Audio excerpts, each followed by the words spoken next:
ज़मीनी अफवाज दारुल हुकूमत कीव तक पहुँच गईं। तैयारों और मिसाइलों से हमलों का सिलसिला भी जारी। दोनों जानिब से नुकसान के मुतज़ाद दावे।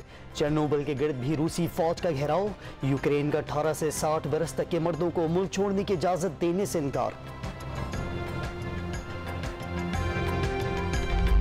वज़ीर ख़ारजा ने तालिब इल्मों के महफूज इनखला की यकीन दहानी करा दी।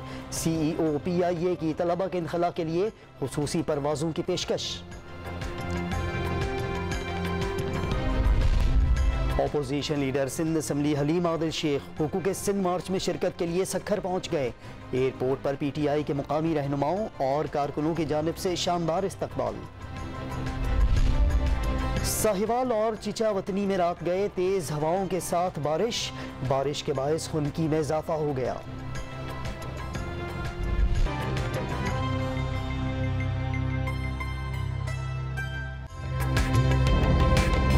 ताज़ा तरीन वीडियोस के लिए हमारा YouTube चैनल सब्सक्राइब करके बेल आइकन प्रेस करिए ताकि आपको मिले हर अपडेट सबसे पहले।